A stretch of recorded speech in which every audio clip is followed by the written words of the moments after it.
de nome e mais ainda de alma. Nobre, bonita, rica, inteligente, mas sua principal característica era um coração totalmente voltado para Deus e para os mais necessitados, no caso, os leprosos. Cultivava no coração o desejo de servir a Deus e buscava a forma de melhor servi-lo. Viu na entrega de Francisco a concretização do seu ideal. Procura Francisco, que a acolhe, e sente que também ela é chamada a viver o seu estilo de vida. No domingo de Ramos, Clara foge de casa e vai ao encontro de Francisco e seus companheiros que estavam na porciúncula. Ali, ele corta seus cabelos em sinal de consagração. Ela troca suas roupas finas por roupas pobres. Faz opção pela mais radical pobreza. Mas a morada definitiva de Clara foi São Damião. Francisco havia restaurado a igreja, mas o convento estava em situação de extrema indigência.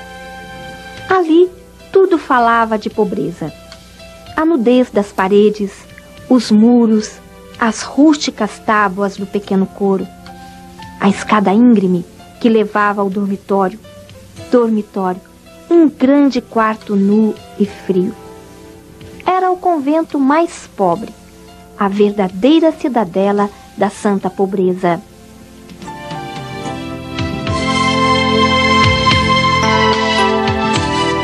Francisco havia predito a Clara que outras senhoras a haveriam de seguir e abraçariam o seu ideal de vida. Primeiro foi Inês, sua irmã, depois Pacífica, depois Bem-vinda, Beatriz, sua irmã mais nova, e sua mãe, Hortolana.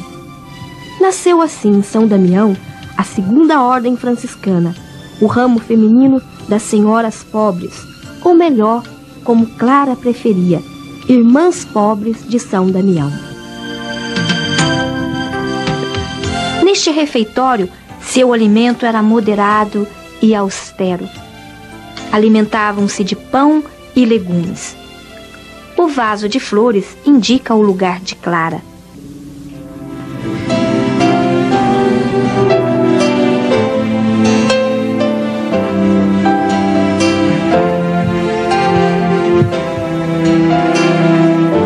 Neste lugar, ela viveu com toda intensidade. Cada espaço foi preenchido com o calor do amor fraterno. Tudo era motivo de alegria, festa, de louvor a Deus.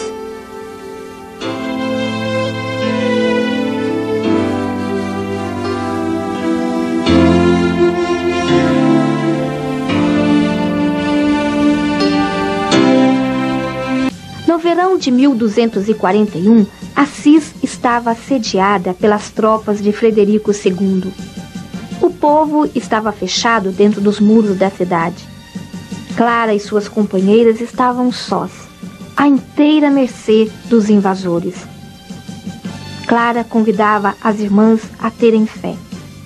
Irmãs e filhinhas, não deveis ter medo, porque se Deus está conosco, ninguém poderá nos fazer mal. Um dia, os soldados tentaram escalar o muro do convento. Clara, ajudada por suas irmãs, levantou-se do leito e foi para junto do Santíssimo e rezou: Senhor, peço-te, defende as tuas pobres servas. Ouviu então uma voz que dizia: Eu vos defenderei sempre. Tomou então o cibório com o Santíssimo e, levantando-se, apresentou-se na grande janela. Os soldados, atemorizados, fugiram.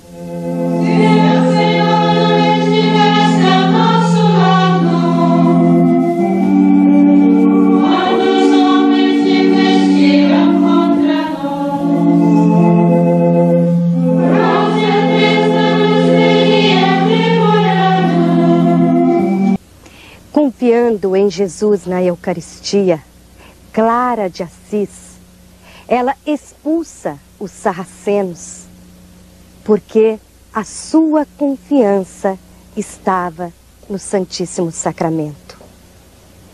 A vida de Santa Clara por muitas e muitas horas, se encerrava na capela em adoração.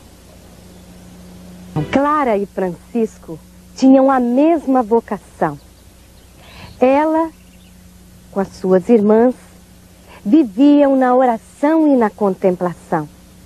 E Francisco, seus companheiros, os seus irmãos, andavam por todos os lados pregando o Evangelho. Assim se entende que um completava a missão do outro. Os dois eram animados pelo mesmo Espírito Santo. Clara se definia como a plantinha de Francisco. Sua vocação e missão amadureceu com ele. Francisco tinha Clara como filha e intercessora. Muitas vezes, angustiado, perguntava a si mesmo: qual será o meu caminho?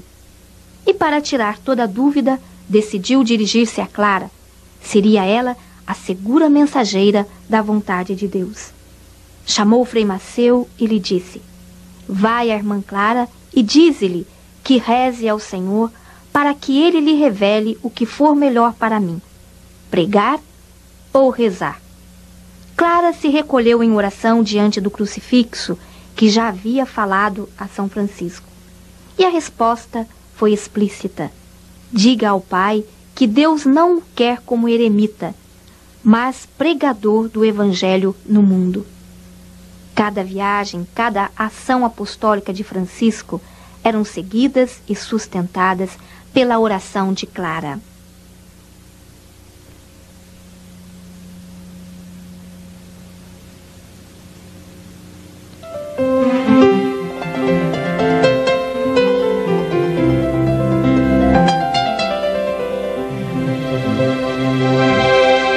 Clara é a padroeira da televisão. E o fato se deu em uma noite de Natal, quando o olhar de todos estavam voltados para a beleza daquela noite, noite em que lembramos o nascimento de Jesus em Belém. Clara estava sozinha, doente, na sua cama. Todos tinham ido à missa. E ela rezou: ó Senhor, tu nascestes, e eu estou só, longe de ti. Começou então a meditar sobre o nascimento do menino Jesus na gruta em Belém. Subitamente, começou a ouvir o canto, as leituras.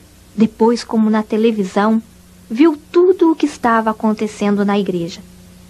Quando as irmãs retornaram, ela disse: bendito seja o Senhor Jesus Cristo, que não me abandonou.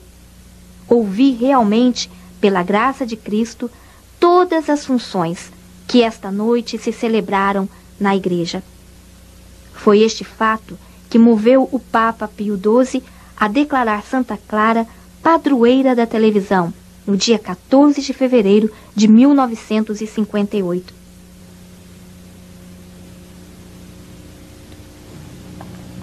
É sempre estimulante e agradável ver a ação de Deus nos acontecimentos fortes e expressivos, mas sabemos contemplá-los também nos momentos escuros. Clara passou cerca de 30 anos enferma em um pobre leito. Tudo leva a crer que Francisco tenha escrito especialmente para ela as palavras do Cântico das Criaturas: louvado seja meu Senhor por aqueles que suportam enfermidades e tribulações. Em meio aos sofrimentos da doença, Clara desejava que lhe fosse concedida uma bula com o privilégio da pobreza. Temia que ela própria, não obtendo, seria muito mais difícil para suas irmãs. A esperança de Clara não foi frustrada. Na manhã de 10 de agosto de 1253, chegou a São Damião a tão suspirada bula. A santa, radiante de alegria, estendeu as mãos e a segurou, mas já estava muito fraca. Ao lado de Clara estava Inês, sua irmã, que chorava muito, que chorava em silêncio. Clara, já agonizante, estava como que estática, tendo a bula estreitada sobre o peito. Depois de um breve silêncio, ouviu-se a santa falar: bendito seja o Senhor que me criou, me redimiu e agora me dá a vida eterna.